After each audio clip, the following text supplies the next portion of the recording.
Marcus Chen stood in the observation chamber, watching the crystalline walls shimmer with bioluminescent patterns. Around him, representatives from 47 different species waited in tense silence. The Galactic Council had summoned them. All here to the testing facility on Peripheral Station 17, orbiting a dead moon nobody bothered to name? He'd been hauling freight between Earth colonies for the past 3 years when the message came through. Official council business, mandatory attendance, no exceptions. Marcus had laughed at first, thinking it was some kind of spam, but then his ship's AI confirmed the authentication codes were genuine. Now here he stood, the only human among aliens who looked at him with everything from curiosity to barely concealed disgust. The Rexians towered over everyone else, their forearms crossed in identical poses of superiority. The small, floating Quelith hummed nervously, their gas-filled bodies pulsing with anxious colors. The reptilian creche kept their distance from everyone. As usual, an automated voice echoed through the chamber, speaking in universal standard that the translation implants converted to each species' native language. Attention. The fear compatibility assessment will begin shortly. This evaluation determines psychological resilience for deep space operations in first contact scenarios. A Vrexian named Calthor turned to Marcus, all 4 eyes narrowing. Human, I've read about your kind. Weak gravity world, no natural weapons. Prey species biology. He made a sound that the translator rendered as contemptuous laughter. You will fail quickly. Marcus shrugged, keeping his expression neutral. He dealt with this attitude before. Humans were newcomers to the galactic community, having only achieved faster-than-light travel 30 years ago. Most species had been spacefaring for millennia. They looked at humans like country kids who'd just wandered into the big city. Maybe, Marcus replied simply. The chamber's far wall dissolved, revealing a massive arena beyond. It stretched for what looked like kilometers, filled with artificial terrain. Forests, deserts, mountains, swamps, all compressed into an impossible landscape. The lighting shifted constantly, simulating different times of day and atmospheric conditions. The assessment is simple, the automated voice continued. You will face scenarios designed to trigger primal fear responses. Your biological readings will be monitored. Those who maintain functional cognitive capacity under stress will pass. Those who do not will be removed from consideration. Quelith beside Marcus began pulsing dark purple, the color of fear in their species. Removed? What does that mean? Nobody answered. One by one, they were called forward. The first participant was a Threxian, an insectoid species known for their hive mind connections. The Threxian walked into the arena with confidence, antennae twitching. The landscape around them shifted, and suddenly they were surrounded by flames. Not real fire, Marcus realized, but holographic projections so detailed they were indistinguishable from reality. The Threxian froze. Their breathing accelerated, visible through the transparent sections of their exoskeleton. Then they began to scream, a high-pitched chittering that made everyone in the observation chamber wince. Medical drones swooped in within seconds, sedating the Threxian and removing them from the arena. Failure, the automated voice announced. Fear threshold exceeded. Cognitive function compromised. 3 more participants failed in similar fashion. Each faced a different scenario. Kresh encountered simulated toxic atmosphere and clawed at their own scales in panic. Vrexian faced the illusion of zero gravity and complete darkness, something that triggered deep evolutionary fears in their species. They curled into a defensive ball and wouldn't move, despite repeated commands. Marcus watched carefully, analyzing patterns. The test wasn't about the actual danger. It was about how the brain responded to perceived danger. The scenarios were tailored to each species, hitting their specific evolutionary weak points. Chen Marcus, human, please enter the arena. He walked forward, hearing Kelthor's voice behind him. Watch the prey species run. The arena floor felt solid under his boots. Real enough anyway. The observation chamber sealed behind him, leaving him alone in the vast space. For a moment nothing happened, just artificial sunlight and the rustle of holographic trees. Then the temperature dropped, fast. Marcus's breath became visible, and frost began forming on the vegetation around him, cold, They were testing cold. Made sense. Humans evolved in Africa, warm climate. The Council's files probably flagged temperature extremes as a human weakness. Marcus started jogging, keeping his blood moving. Cold was dangerous, but it was manageable. He'd worked on ice mining operations before. You kept moving. You stayed aware of your extremities. You didn't panic. The temperature kept dropping. His fingers started going numb even inside his gloves. Maintain activity, he muttered to himself. Don't stop moving. Then he heard it. A sound that made his blood run colder than the artificial temperature ever could. A howl. Long, mournful, rising and falling, then another, answering the first. Then a chorus of them, echoing through the frozen forest. Wolves Marcus stopped jogging, his breath coming in steady plumes. He turned slowly, scanning the tree line. Yellow eyes appeared in the shadows. 1 pair, 2, 5, a dozen. The wolves emerged from the holographic forest, their movements perfectly captured. Someone had done their homework. These weren't just visual projections. He could hear their paws crunching on frost, smell the musk of wild predators. The lead wolf, a massive gray specimen, stepped forward, its lips pulled back, revealing teeth designed by millions of years of evolution to tear flesh. The growl that rumbled from its chest resonated in Marcus's bones. In the observation chamber, he knew they were watching his biological readings. Heart rate, stress hormones, brain activity. Looking for the moment when fear overwhelmed rational thought, the wolves began to circle. Classic pack behavior. We're separating him from any potential escape route, testing his reactions, looking for weakness. The lead wolf fainted forward, and several others in the pack tensed, ready to rush in if he bolted. Marcus did something that probably confused every alien watching. He smiled, then he started laughing, not hysterically, just a genuine amused chuckle. "Wolves," he said aloud, knowing the monitoring systems would pick it up. "You're testing me with wolves?" The holograms continued their programmed behavior, circling closer. The lead wolf's growl intensified. More holographic wolves emerged from the forest, swelling the pack to 20, 30 members. An impossible number, designed to overwhelm through sheer psychological pressure. Marcus crossed his arms, smile widening. "This is actually adorable. No, seriously. I grew up in northern Michigan. You know what we have there?" he addressed.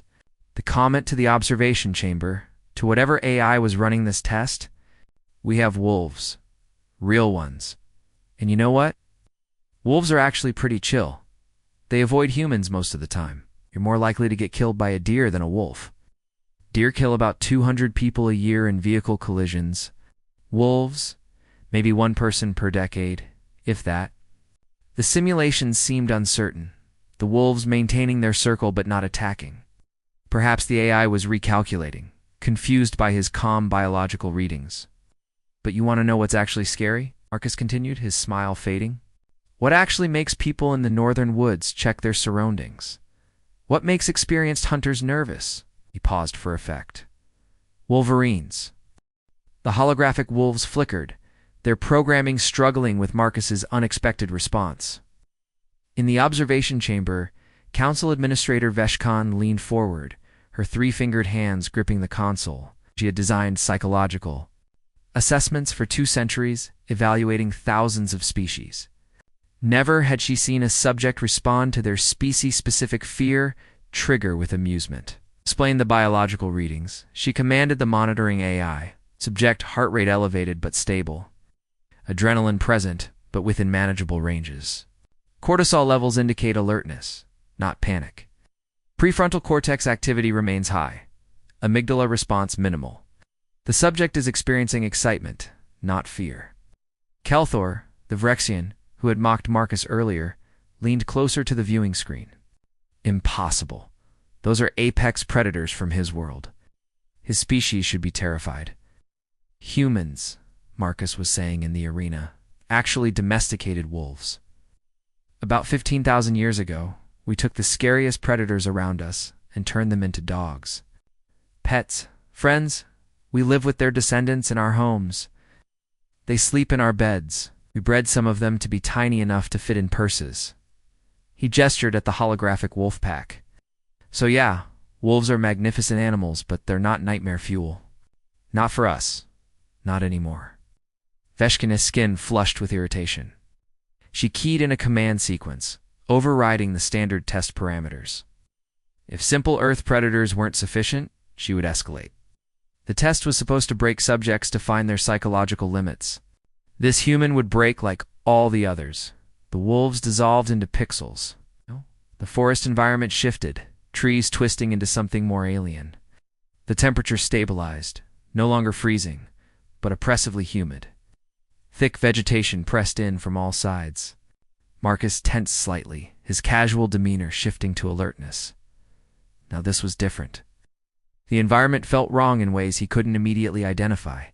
The proportions were off. The colors weren't quite right. His brain kept trying to categorize what he was seeing and failing. Then came the sound. Scraping, clicking noise that seemed to come from everywhere at once. Chitin on stone. Legs. Lots of legs, moving in coordinated patterns. The vegetation parted, and something emerged that made Marcus's evolutionary alarm bells start ringing properly. It was insectoid, but scaled up to nightmare proportions. Nearly 3 meters tall, with a segmented body, armored in dark chitin that reflected no light. 8 legs, each ending in serrated hooks. Mandibles that opened horizontally and vertically, simultaneously revealing multiple rows of grinding surfaces. Compound eyes that caught the light like black mirrors. Multiple specimens emerged from the undergrowth, 6, 10, 20. They moved with horrifying efficiency, their legs creating a sound like rainfall on metal. Thoraxian reapers, Marcus breathed. He'd seen documentaries.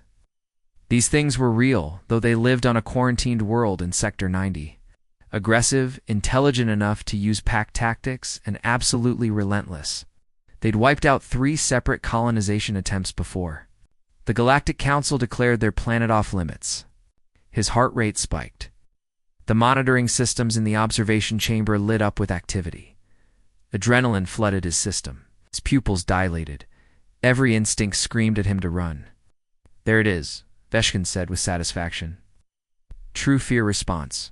But Marcus didn't run. He backed up slowly, keeping all the reapers in his field of vision. His hand went to his belt. A reflexive gesture even though he knew he'd been required to surrender all equipment before entering the facility. The lead.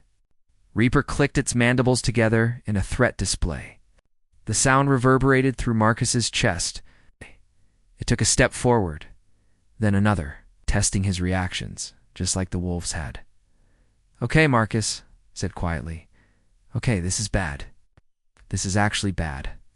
In the observation chamber, several aliens made sounds of vindication. The human was finally responding appropriately, finally showing fear. But then Marcus did something unexpected again. He stopped backing up. Instead, he straightened, squared his shoulders, and took a step forward toward the Reapers. But you know what? He continued, his voice growing stronger. I've seen worse. I've faced worse. The Reapers paused, their programming uncertain again. Prey wasn't supposed to advance. When I was 19, Marcus said, still moving forward slowly, I worked on a mining station in the Kuiper Belt. We were drilling into a comet, extracting water ice. Standard operation, except the comet wasn't entirely ice. He kept his eyes locked on the lead Reaper, using the same technique he'd use with an aggressive dog. Don't show weakness. Don't show fear. Confidence without aggression. There was something in the ice. Something that had been frozen for probably billions of years. We woke it up. Reapers began to back away now, their threat displays diminishing. The simulation's AI was confused. Biological readings showed fear, but the behavior contradicted standard prey responses. It killed 8 people before we managed to vent the section of the station it was in. I saw what it did to them. I watched it tear through reinforced bulkheads like tissue paper. You know what we did? Marcus stopped advancing, standing his ground as the Reapers circled uncertainly. We didn't give up the station. We didn't run. We adapted. We learned. We found a way to kill it. Because that's what humans do. We don't have armor like yours. He gestured at the nearest Reaper's chitin plates. We don't have natural weapons. We're not the biggest, or the strongest, or the fastest. His voice dropped, becoming almost conversational. But we're persistent. We're creative. And we absolutely refuse to accept that anything is impossible.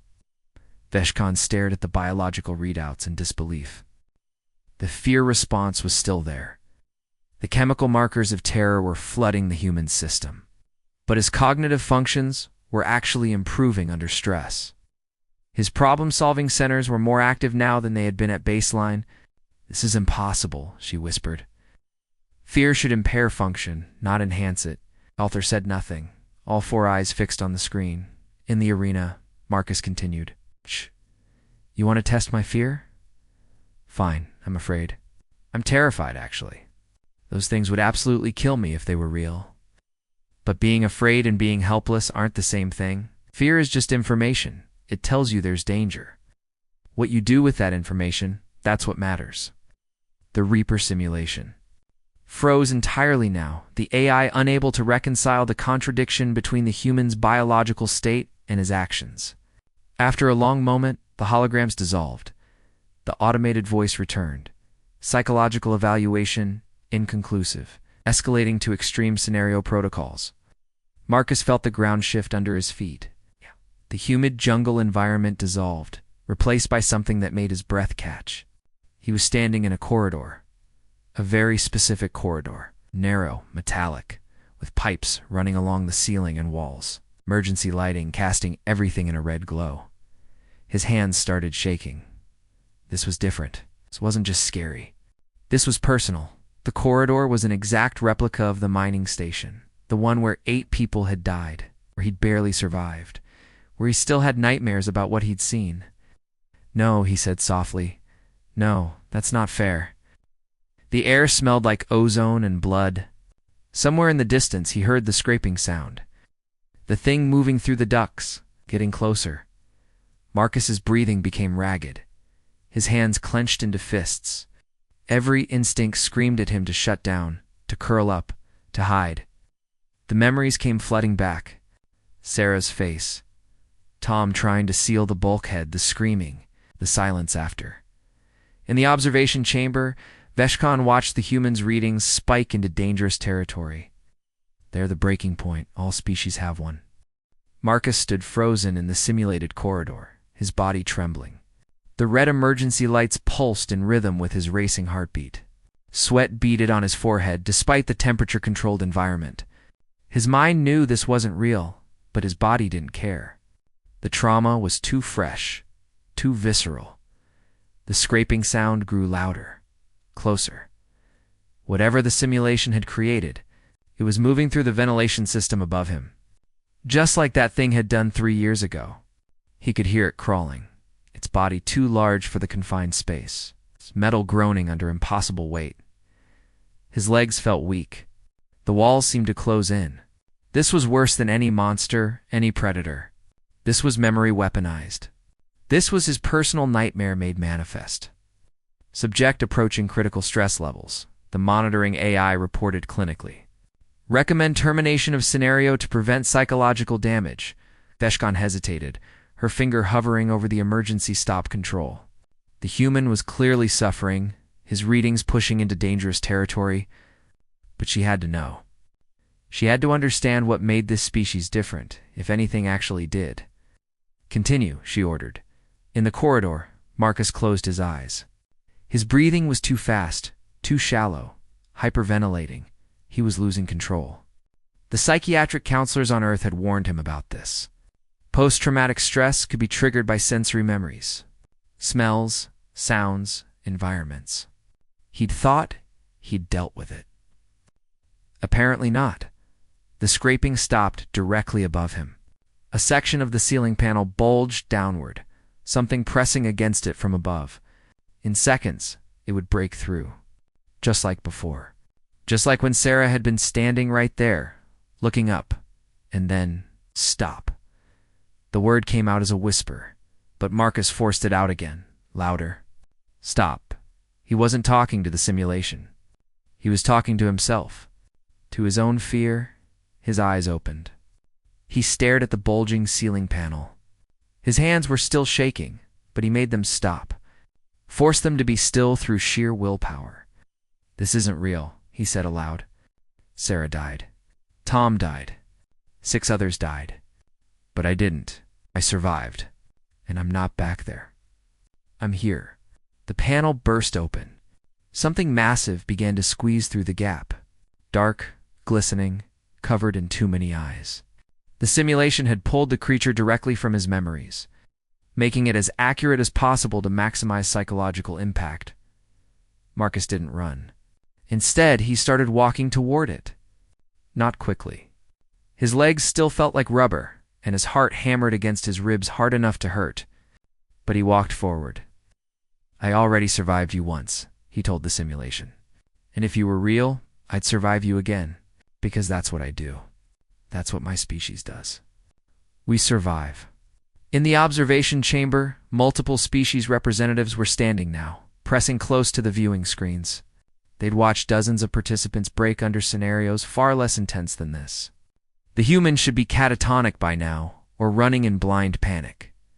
Calther's voices spoke in unison, all 4 mouths moving. How is this possible? His fear markers are beyond safe thresholds. "I don't know," Veshkan admitted. Something in her understanding of psychology was being challenged. She'd studied hundreds of species, mapped their fear responses, understood their breaking points. But this human was functioning despite being terrified, not because he wasn't afraid. Marcus reached the thing dropping from the ceiling. Close enough to touch it, if it were real. Close enough that its shadow engulfed him. He tilted his head back to look at it, and despite everything, despite the terror coursing through his veins, he smiled grimly.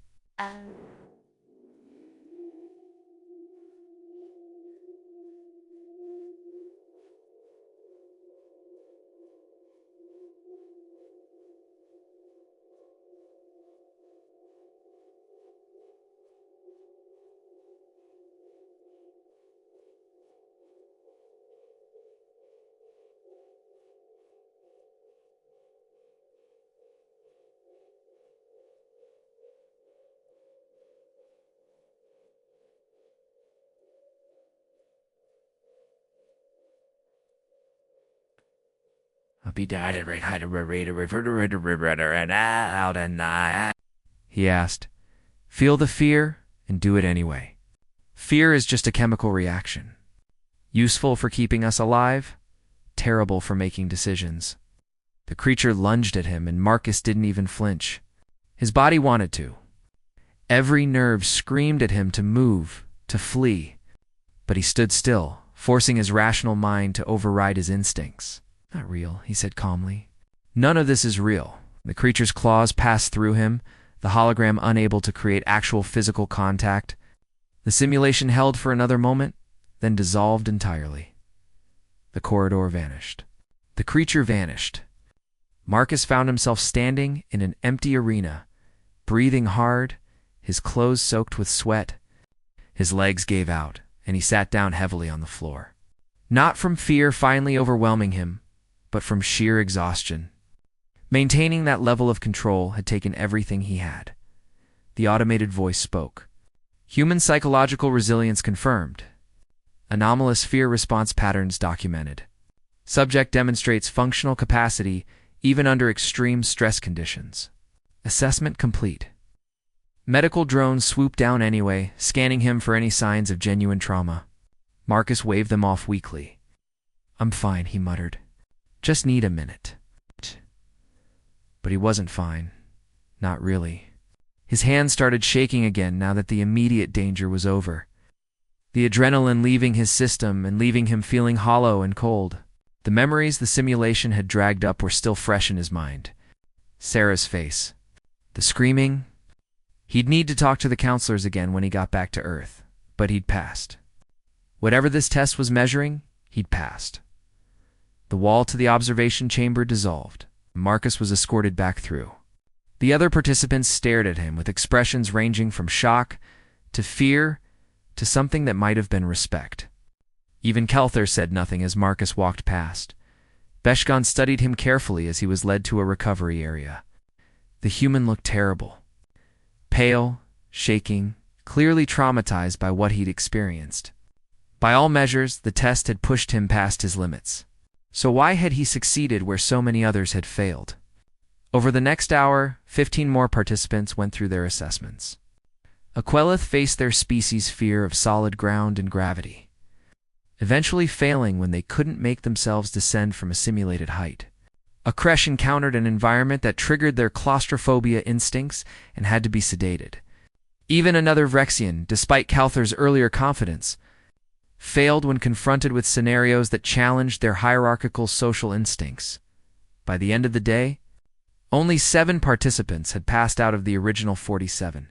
Marcus was one of them. 2 were Drachnians, a warrior species known for their aggression. 3 were Nethril beings who processed fear entirely differently due to their crystalline neural structures.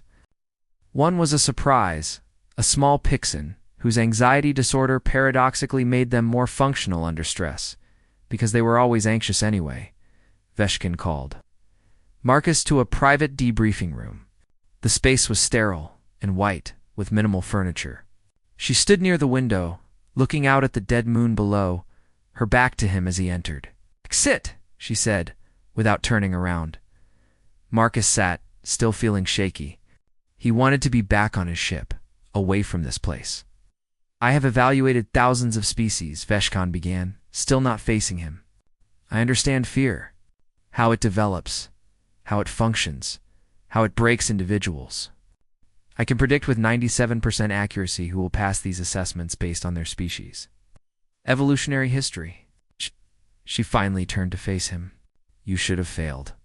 Your fear responses were among the highest we've ever recorded. That final scenario nearly caused you permanent psychological damage. Yet you continued to function. How?"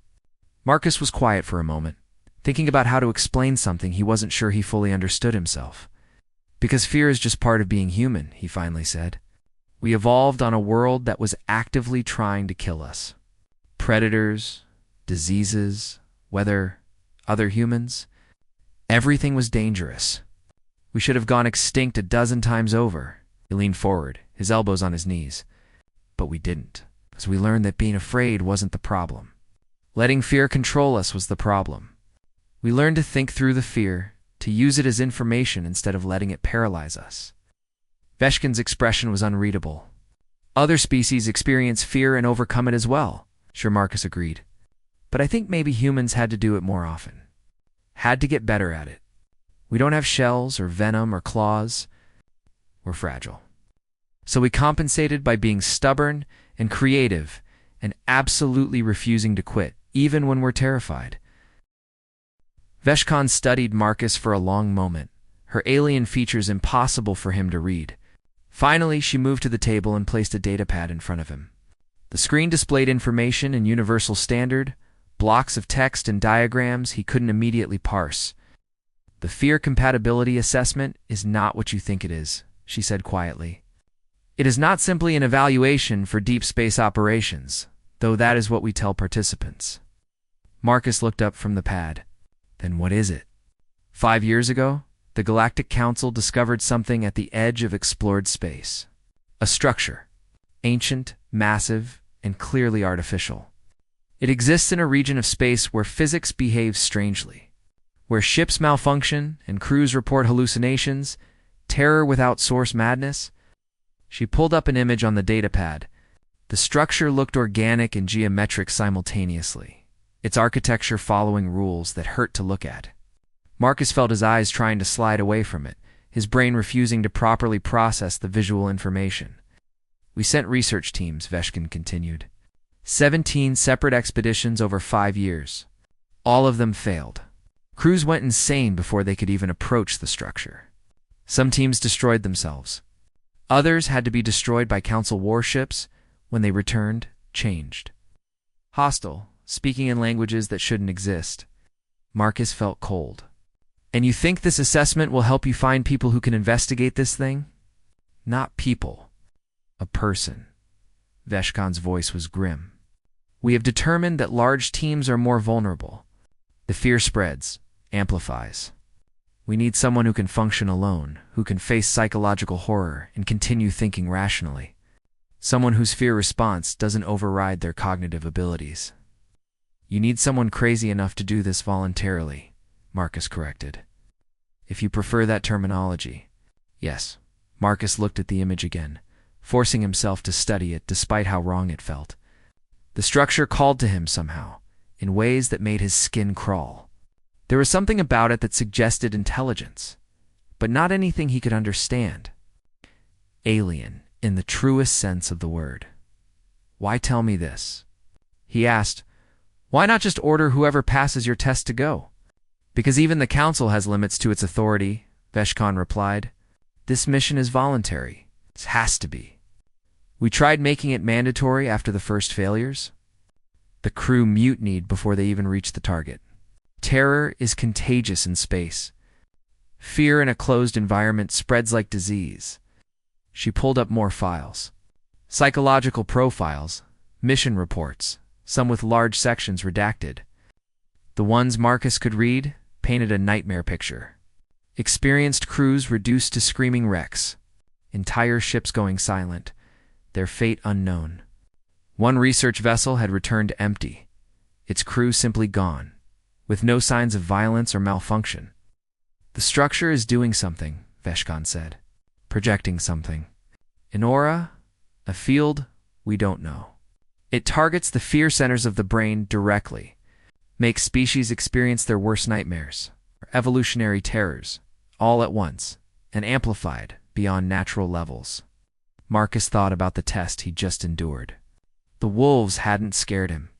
The reapers had triggered real fear, but manageable fear. The corridor, his personal trauma that had nearly broken him. But he'd pushed through. You think humans can resist this better than other species? I don't know, Veshkan admitted. And there was something in her voice Marcus hadn't heard before. Uncertainty. Maybe even fear of her own. Your species is too new. We have limited data. But your performance in the assessment was unlike anything I've seen. You were terrified, genuinely traumatized, yet you continued to function. That's not normal. She pulled up a graph showing comparative results. Marcus's fear response markers were actually higher than several species who had failed the test. But his cognitive function line remained stable where theirs plummeted. Most species, when fear reaches critical levels, shut down. Fight, flight, or freeze. Their higher reasoning stops working. It's evolutionary survival programming. Veshkan traced the lines on the graph.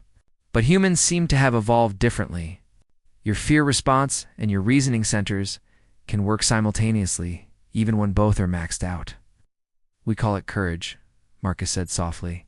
Being afraid, but doing the thing anyway. We call it an evolutionary anomaly, Veshkan countered. And possibly the only hope we have of understanding that structure before something worse happens. Worse? Veshkan pulled up a star chart. The region around the structure was highlighted in red. The area of psychological effect is expanding. Slowly but measurably. 5 years ago, ships had to be within 10,000 kilometers to experience effects.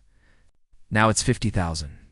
If this continues, eventually, it will render entire systems uninhabitable. Millions of beings will have to be evacuated.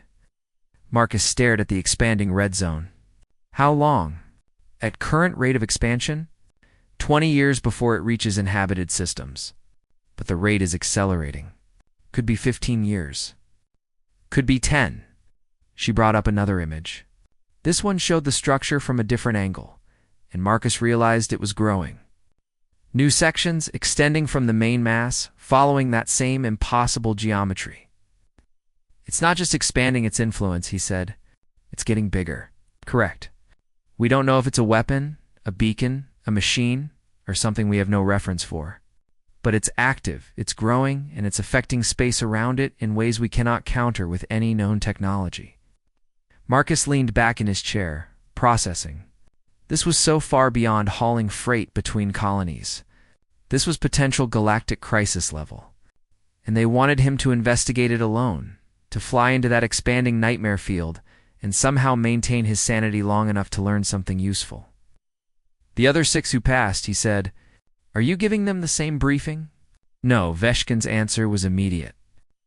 The Drachnians are warriors, excellent for combat, But this requires investigation and restraint. The Nethril don't experience fear the same way. But they also don't understand it, which makes them poor choices for analyzing something that weaponizes terror. The Pixen is too fragile physically for the equipment requirements, so it's just me. You are the optimal candidate. Veshkan pulled up his profile. Freight hauler. Experience with isolation during long solo runs. Mechanical aptitude. Prior survival experience in extreme circumstances. And most importantly, demonstrated ability to function under psychological stress that would break most species. Marcus looked at the structure again. Even in the image, even knowing it wasn't real, wasn't actually there, he felt something. A pulling sensation. A whisper at the edges of his mind. Wrong. Everything about it was wrong. What happens if I say no? Nothing. Veshkan's voice was neutral. You return to your ship. Return to your life. The Council will continue searching for alternatives. We'll send more teams, probably all doomed to fail. The structure will keep growing, keep expanding its influence. Eventually it will reach populated space, and we'll have to evacuate systems one by one until we find a way to stop it, or it consumes everything. That's not fair, Marcus said. That's emotional blackmail. That's reality. Veshkan didn't apologize. I'm not trying to manipulate you. I'm giving you complete information so you can make an informed choice. Yes or no, I need your answer. Marcus thought about his ship. Small, cramped, but his. Thought about the routes he ran, the colonies he visited. Thought about Earth, still recovering from its near-extinction events centuries ago. Humanity finally making its way into the larger galaxy. Thought about Sarah and Tom, and the 6 others who died on that mining station because something ancient and dangerous had been disturbed. He'd survived that day by refusing to give up, by pushing through fear and trauma and keeping his mind working when every instinct screamed at him to shut down. Maybe that made him the right person for this. Maybe it just made him the unlucky person who happened to have the right psychological damage. If I do this, Marcus said slowly, I want a few things. Veshkan's expression didn't change, but he sensed interest. List your requirements. First, full access to all previous mission data. Everything. Not the redacted versions.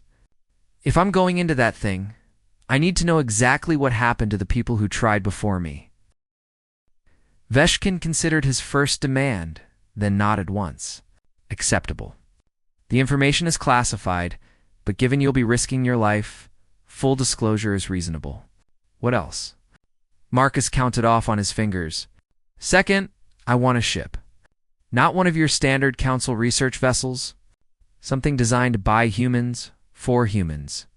Our ships are built differently, and I need systems I understand intuitively. No learning curve when things go wrong. The Council has specifications for all research missions, Veshkan protested. Standard equipment, standard protocols. And how did that work out for the 17 failed missions?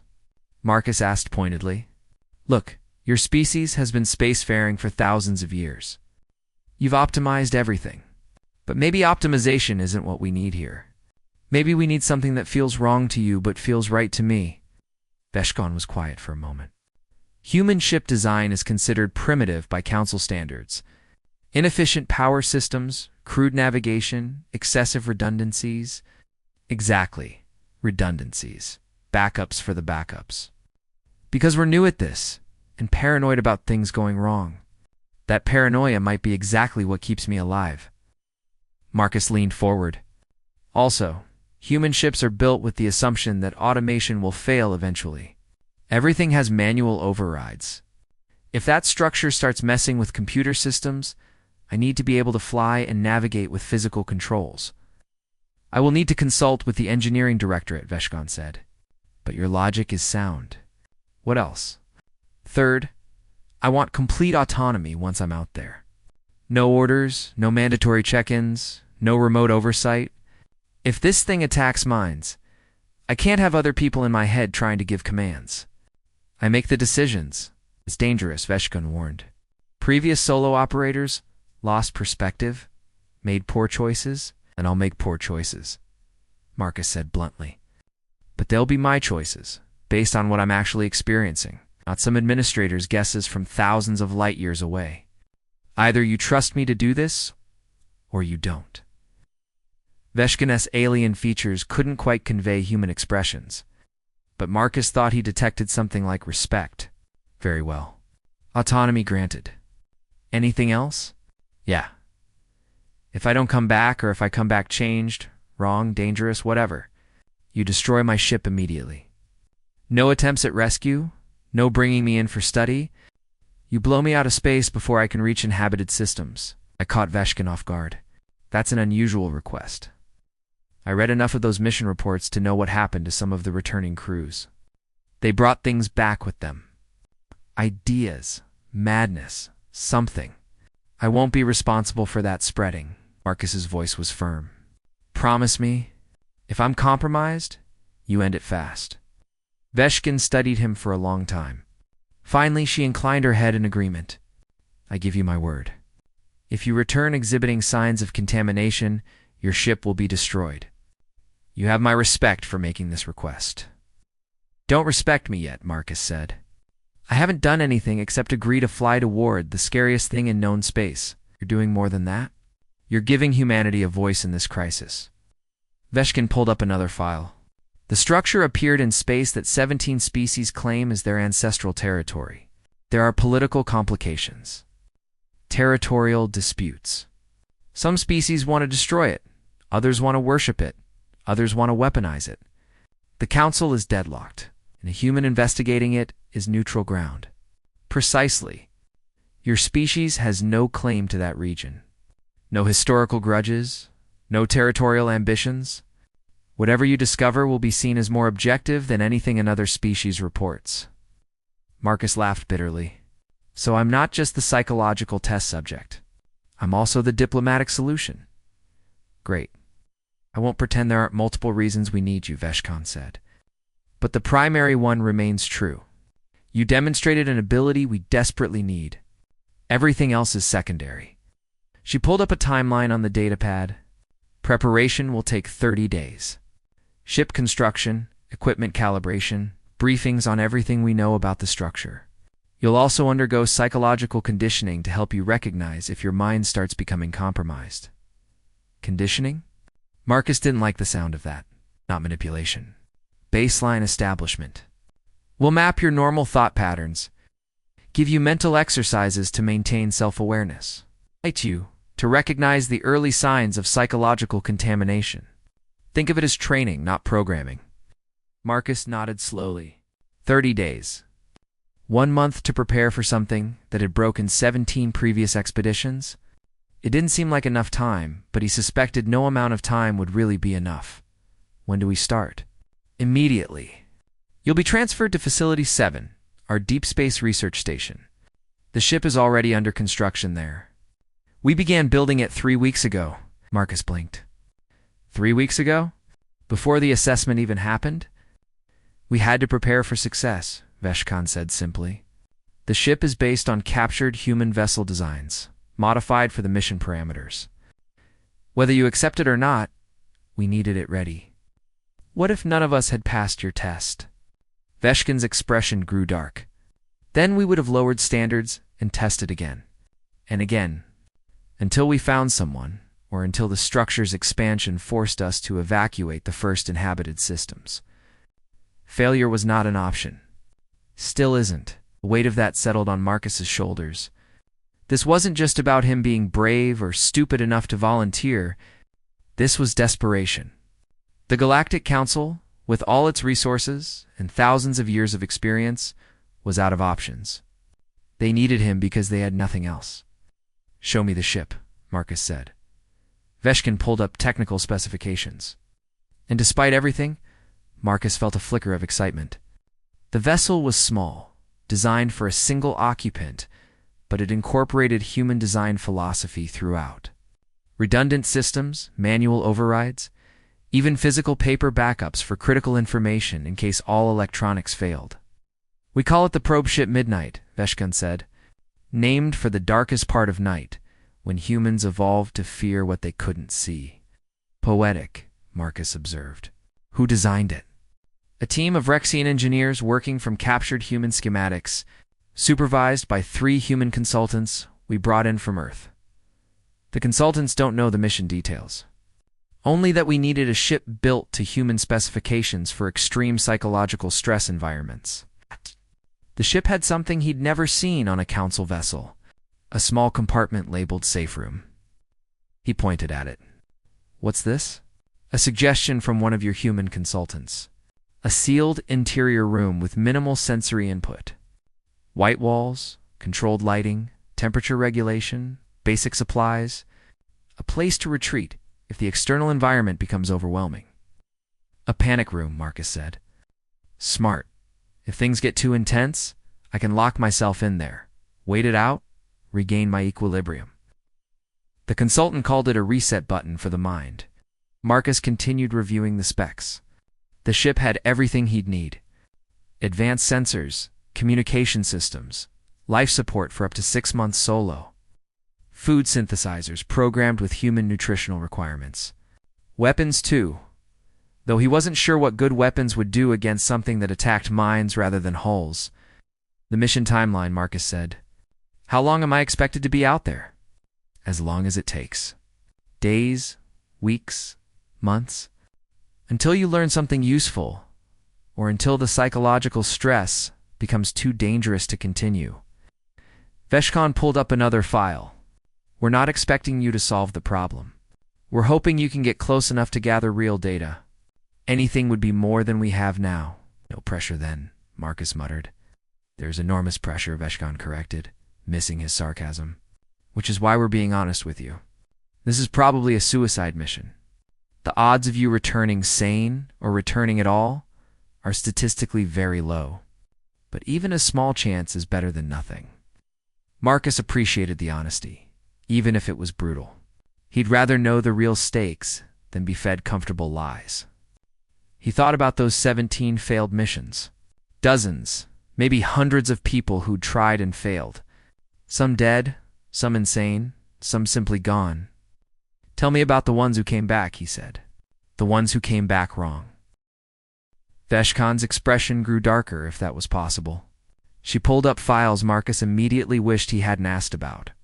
Video footage, medical reports, psychiatric evaluations. The images were disturbing enough that his stomach turned. Mission 7, Veshkan began. A Kresh research team, 5 members, approached within 40,000 kilometers. They returned after 6 days. All 5 were alive, physically unharmed. But they weren't Kresh anymore. Not really. She played video footage.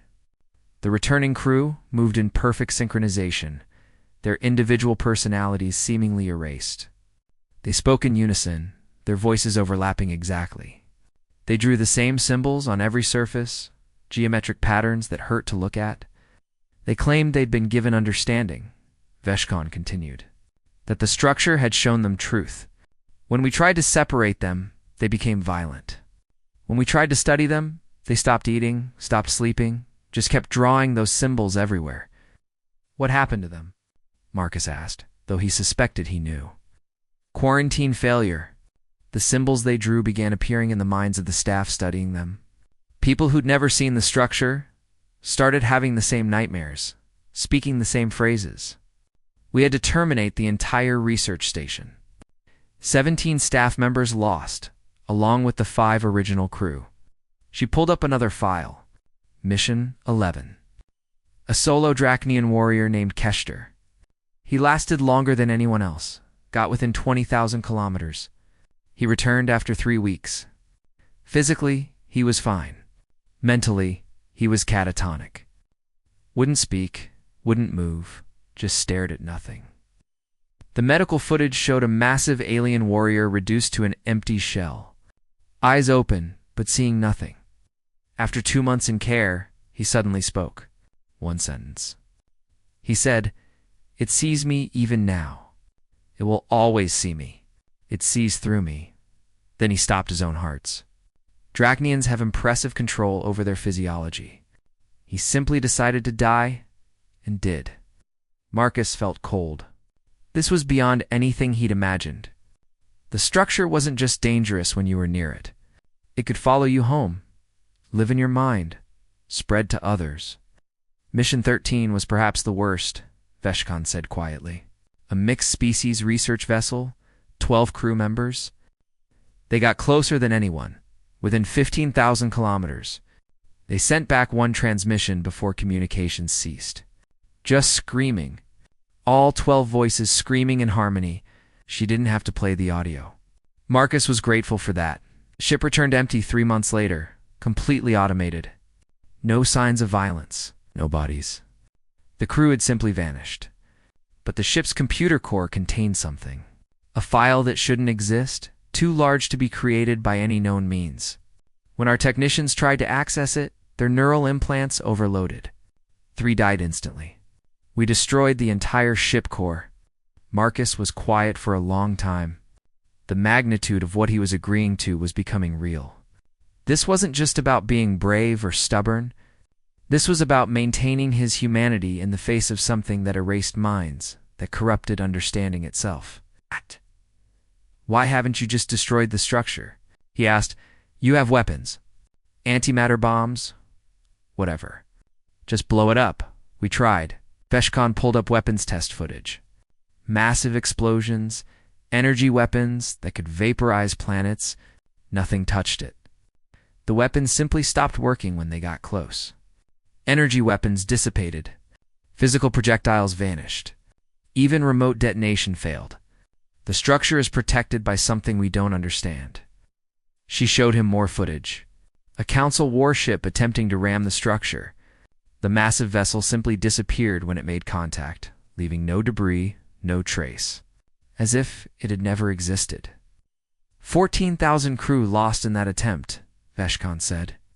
The Council ruled out further military action.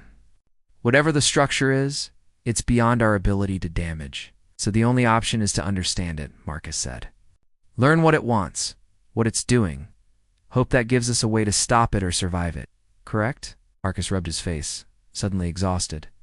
The adrenaline from the fear test had long since worn off, leaving him feeling hollowed out. 30 days. Then I go 29 now, Veshkan corrected. We've been talking for over an hour. Time is critical. She led him from the debriefing room through corridors that seemed endless. Other Council personnel gave him strange looks. Word had apparently spread that a human had passed the assessment. Marcus ignored them, focused on walking, on processing everything he'd just learned. They reached a transport pod. Small, sleek, designed for rapid movement between stations. Veshkan entered coordinates, and the pod launched, accelerating through the station's transport tubes at speeds that would have terrified Marcus a week ago. Now, after everything, it barely registered. You'll have a support team at Facility 7, Veshkan said as they traveled. Medical staff, psychological consultants, engineers who'll train you on the Midnight systems. Everything we can do to prepare you. Can you prepare someone for having their mind attacked? Marcus asked. But we can give you tools to recognize when it's happening.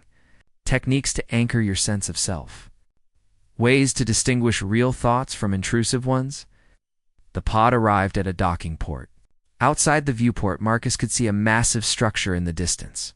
Facility 7, a ring-shaped station that seemed to go on forever. Surrounding a construction dock where his ship was taking shape, they transferred to a shuttle. And during the short flight, Marcus got his first real look at the Midnight. Even incomplete, it was beautiful in an ugly, functional way. Humans didn't build elegant ships. They built ships that worked, that could be repaired with basic tools. It made sense to human intuition. The hull was thick, reinforced beyond normal specifications. The engines were oversized for the mass, giving it more acceleration than a Council ship twice its size. Every surface had access panels, handholds, visual indicators that could be read at a glance. No sleek lines, no artistic flourishes. Pure function. Looks like a human built it, Marcus said with something like pride. 3 humans and 17 Vrexians, Veshkan replied. The Vrexians complained constantly about the inefficiency. The humans told them that was the point. Humans apparently value things that work when everything else breaks over elegant engineering. We do, Marcus confirmed. They docked, and Marcus was escorted through the facility to his quarters. small but comfortable, with actual windows showing the construction dock and the stars beyond. Real windows, not view screens. Someone had done their research on what humans found comforting, Resveshkin ordered. Tomorrow, your training begins. You'll need to be sharp. She turned to leave, then paused at the door. Marcus Chen, what you're doing is either very brave or very foolish. I'm not certain which. Can't it be both? Marcus asked. Something that might have been a smile crossed Veshkan's face. Perhaps. Most brave things are foolish when examined closely. Get some sleep. You'll need it. She left, and Marcus was alone for the first time since entering the testing facility. He stood at the window, looking at his ship taking shape in the construction dock. Robotic arms moved with precision, welding hull plates, installing systems. The midnight was coming together piece by piece, beyond it. The stars looked different than they did from Earth. Familiar constellations twisted into new configurations. Somewhere out there at the edge of known space is the structure, growing, expanding, waiting. Marcus thought about the 17 failed missions. The people who'd lost their minds, lost themselves, ceased to exist. He thought about the expanding zone of psychological terror that would eventually reach inhabited worlds if nothing was done. He thought about Wolverines back on Earth. Wolverines were smaller than wolves, less intimidating to look at, but they were relentless. They'd fight animals 10 times their size. They'd challenge bears over food. They'd travel hundreds of miles through impossible terrain. Pound for pound, they were possibly the most fearless, stubborn, aggressive animals on Earth. Humans had that same energy, Marcus thought. That same refusal to quit, to back down, to accept defeat. Maybe it made them crazy. Maybe it made them uniquely suited for this mission. Maybe both. He finally turned from the window and collapsed onto the bed. Sleep came surprisingly fast, driven by exhaustion. His dreams were troubled, filled with geometric shapes that shouldn't exist and whispers in languages he didn't know. But he'd learned to live with nightmares years ago, after the mining station incident. Morning came too quickly. An automated chime woke him, and a message appeared on the wall screen. His schedule for the day: equipment familiarization, psychological baseline testing, medical evaluations, engineering briefings. 28 days of this, then he'd be launched toward something that had destroyed everyone who'd tried before him. Marcus showered, dressed in the standard jumpsuit that had been provided, and stepped into the corridor. A Vexian was waiting for him. Not Calther, someone else. Smaller, with more intricate patterns on their carapace. Marcus Chen, the Vexian said in Universal Standard. I am Engineer Vexthal. I will be overseeing your technical training on the Midnight systems. We have much to cover in little time. Marcus fell into step beside the engineer. Let's get started then. As they walked through the facility, Marcus noticed other staff members watching him. Some with curiosity, some with concern, some with expressions he couldn't read. Word had definitely spread. The human who passed the impossible test, the human who volunteered for the suicide mission. Let them watch, Marcus thought. Let them wonder if he was brave or crazy. He'd find out himself soon enough. The 28 days passed in a blur of technical briefings, psychological conditioning, and physical preparation. Marcus learned every system on the Midnight until he could operate them blindfolded. He memorized emergency procedures, practiced manual navigation, studied the physics of the anomalous space where the structure existed. The psychological training was harder. Dr. Shelskan, a neutral psychologist whose crystalline body refracted light in unsettling ways, taught him meditation techniques, mental anchoring exercises, and ways to recognize when his thoughts were being influenced externally. Your mind will lie to you, Dr. Shelskan explained during one session. The structure's influence makes you believe things that aren't true, makes you forget what is real. You must have anchors. Memories, phrases, physical sensations that you can return to when reality becomes uncertain. Marcus chose his anchors carefully.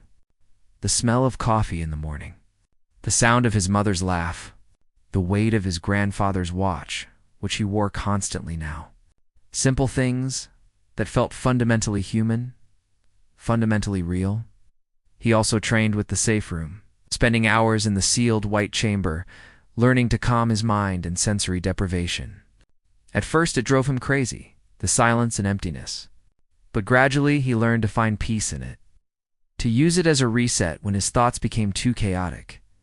Engineer Vextel proved to be patient but demanding. Human ships are crude but effective, the Vrexian said repeatedly. Crude means simple. Simple means fewer failure points. I understand the logic now, even if I don't like it. They went through every scenario Vextel could imagine. Engine failure, life support malfunction, computer corruption, navigation system collapse.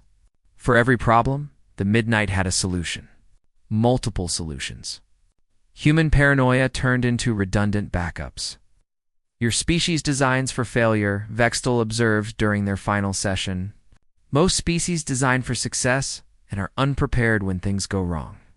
Humans seem to assume everything will go wrong eventually. We usually assume the worst, Marcus agreed. Makes it easier when bad things actually happen. The final week involved reviewing all the data from the previous 17 missions. Marcus watched the footage, read the reports, studied the patterns, looking for anything that might give him an edge, any insight into what had gone wrong. One detail kept catching his attention. The missions that had gotten closest to the structure were the ones where crew members had experienced intense fear early on. Mission 13, the one where everyone vanished, had reported terror from the moment they entered the anomalous region. But Mission 11, the solo Drachnian, had reported feeling calm at first. Peaceful even. Marcus mentioned this to Veshkan during their final briefing. The structure might be more dangerous when it's subtle, he theorized. When it makes you feel safe, comfortable. That's when it gets inside your head without you noticing. The terror might actually be a defense mechanism, a warning that something is wrong. Veshkan considered this. So fear might be useful? Maybe. Or maybe I'm just trying to make myself feel better about being scared. Marcus smiled grimly. But I'd rather be terrified and aware than calm and compromised. Launch day arrived with surprising suddenness. Marcus stood in the Midnight's cockpit, running through final pre-flight checks. The ship felt right around him, cramped but familiar. Human-sized spaces, human-designed controls. Everything positioned where instinct said it should be. Veshkan's voice came through the communication system. All systems nominal. You're cleared for departure whenever ready. Marcus's hands moved over the controls, starting the launch sequence. I'm as ready as I'm going to be. Marcus. Veshkan's voice was quieter now, more personal. I have spent 2 centuries in psychological research. I have never met anyone quite like you. Your species is strange, chaotic, seemingly self-destructive, but also remarkably persistent. Is that a compliment? An observation, and perhaps a hope. If anyone can reach that structure and return with answers, it might be someone who's used to being afraid and doing things anyway. Thanks, I think. Marcus completed the launch sequence. The Midnight's engines hummed to life, a sound that was more growl than purr. Loud, powerful, inefficient by council standards, but reassuring to human ears. One more thing, Veshkan said. We've installed an automated system. If your vital signs indicate psychological compromise, if you begin exhibiting signs of contamination, the ship will self-destruct. It's what you asked for. Marcus had almost forgotten that particular request. Good, how will it know if I'm compromised? The AI will monitor your speech patterns, decision-making, behavioral changes. If you deviate significantly from baseline, it will issue warnings. If deviation continues, it will initiate countdown. You'll have 60 seconds to override if you believe you're still in control. And if I can't override, then the ship and everything in it will be atomized. Instant, painless. There won't be time to be afraid. Marcus appreciated that at least. If he lost himself out there, he wouldn't have to live with it for long. Let's hope it doesn't come to that. Safe journey, Marcus Chen. May your stubborn human nature serve you well. The communication link closed. Marcus guided the Midnight out of the construction dock, through Facility 7's departure corridor, and into open space. The stars stretched before him, infinite and cold. Somewhere in that vastness was his destination. The journey would take 3 weeks at maximum cruise speed. 3 weeks alone with his thoughts, preparing for what waited at the end. 3 weeks to wonder if he'd made the right choice. Marcus engaged the faster-than-light drive. The stars streaked into lines of light. The midnight jumped to superluminal velocity, leaving Facility 7 behind. No going back now. Only forward, toward the edge of known space and whatever cosmic horror waited there. The first week passed uneventfully. Marcus maintained his routine, exercising in the tiny space available, eating regular meals, practicing his mental anchoring techniques. He reviewed the mission data repeatedly, looking for patterns, trying to prepare for the unprepared. The isolation was challenging, but manageable. He'd done long solo freight runs before. Months alone in a ship, with only an AI for company. The difference was those runs had destinations with people waiting. This run might end with him being alone forever, or worse, not being himself anymore. He talked to the ship's AI, a simple system by council standards, but chatty by human design. "How you doing, Midnight?" All systems functioning within normal parameters, the AI responded in a neutral voice. "Your psychological baseline remains stable. No anomalies detected. Good to hear. Let me know if that changes. We'll notify you immediately if I detect deviations consistent with psychological contamination. However, by the time symptoms are obvious, intervention may be impossible." Ow. Cheerful thought. Marcus muttered. The second week brought the first signs that he was approaching the anomalous region. Space itself looked wrong somehow. The stars had a quality he couldn't quite name, as if they were slightly out of focus. Navigation became more difficult, sensors returning contradictory data, entering theoretical boundary of structure's influence, the AI reported. Current distance to target, 250,000 kilometers. Psychological effects may begin manifesting at any time. Marcus felt it almost immediately. A pressure at the back of his mind, like someone standing just outside his peripheral vision. Nothing definite, nothing he could point to and say there, "That's wrong." It's just a feeling. He performed his first anchoring exercise, focusing on his chosen memories. Coffee smell. Mother's laugh. Watch, wait. The pressure receded slightly. Or maybe he just got used to it. Beginning detailed sensor scans, he reported. Knowing Veshkin and her team were monitoring from Facility 7, even though communication lag was becoming significant, visible anomalies confirmed. Space definitely doesn't look right out here. The third week was when things got truly strange. Marcus would catch movement in his peripheral vision, but when he turned to look, nothing was there. He heard sounds that shouldn't exist in the vacuum of space. Whispers, music, voices, speaking in languages that felt familiar, even though he'd never heard them before. He spent increasing amounts of time in the safe room, using the sensory deprivation to clear his head. It helped, but only temporarily. The structure's influence was growing stronger as he approached. Current distance to target, 100,000 kilometers, the AI reported. Warning, psychological baseline deviation detected. Recommend increased monitoring protocols. Noted, Marcus replied. His voice sounded strange to his own ears. Distant somehow. He checked his anchors again. Coffee, laugh, watch. Still there. Still real? He was still him, wasn't he? He checked his anchors again. Coffee, laugh, watch. Still there. Still real. He was still him, wasn't he? At 75,000 kilometers, he saw the structure for the first time with his own eyes, rather than through sensor data. It filled the viewport, impossible and huge, its geometry refusing to be properly understood. Looking at it made his brain hurt, made his eyes want to slide away, but he forced himself to look.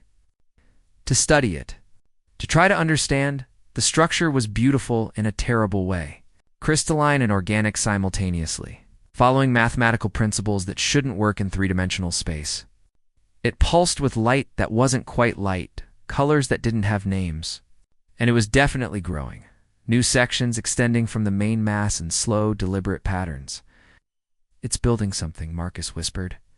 Not just expanding, building. At 50,000 kilometers, the whispers became words. Still unintelligible, but definitely language. Definitely communication. Something was trying to talk to him, or through him, or maybe trying to become him. He retreated to the safe room, spending hours there, fighting to maintain his sense of self. The meditation techniques helped. The anchoring exercises helped, but he could feel himself fraying at the edges. His thoughts becoming less his own. At 25,000 kilometers, Marcus made a decision. He couldn't get closer, not yet. But he could observe. He could collect data. He could do what the 17 failed missions hadn't managed. He could maintain enough of himself to think, to analyze, to understand. He started documenting everything. Recording his observations, his thoughts, his fears, speaking them aloud for the AI to record, creating a timeline of his psychological state. If he didn't make it back, at least this data might help whoever came next. The structure isn't attacking, he said into the recorder. Not directly. It's more like it's radiating something. A field, an aura, something that interacts with conscious minds. It doesn't feel hostile. Doesn't feel friendly either. It just feels vast, old, patient. He studied the structure for hours, forcing his mind to work through the fear, through the wrongness. And slowly, patterns emerged. The growth wasn't random. It followed mathematical progressions, fractals within fractals, building toward something.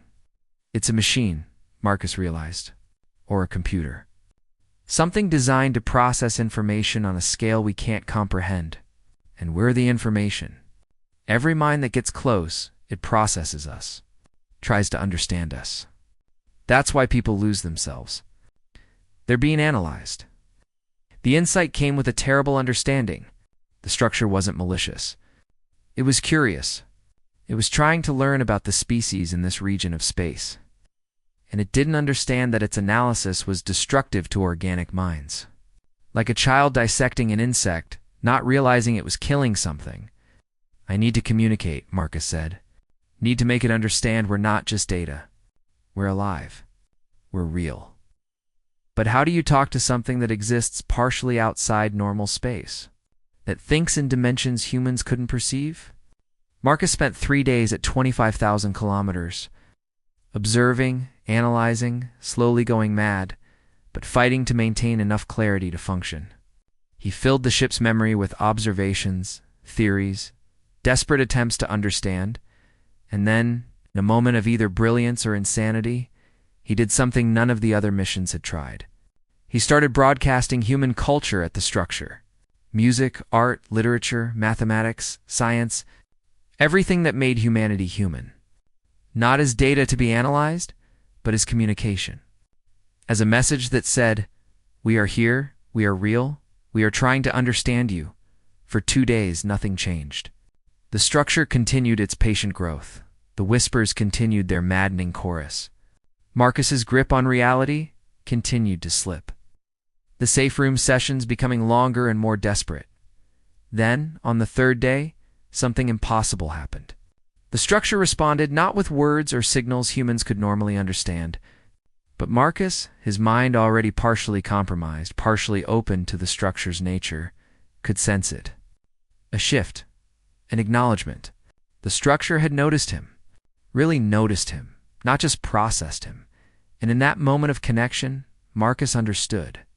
The structure wasn't growing to invade or destroy. It was building a bridge, trying to connect its reality with this one, trying to find a way to communicate with the organic species it had encountered.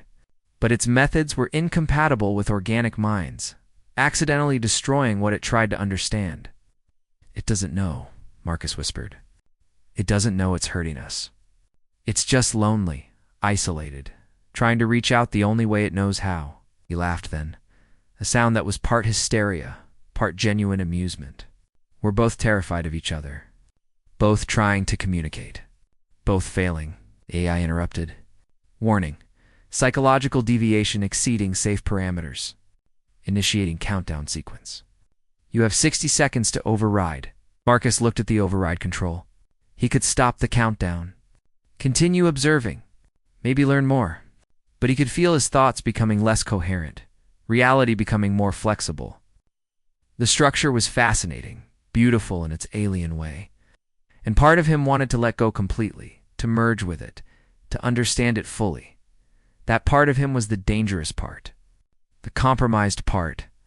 "No," he said firmly, "I'm done.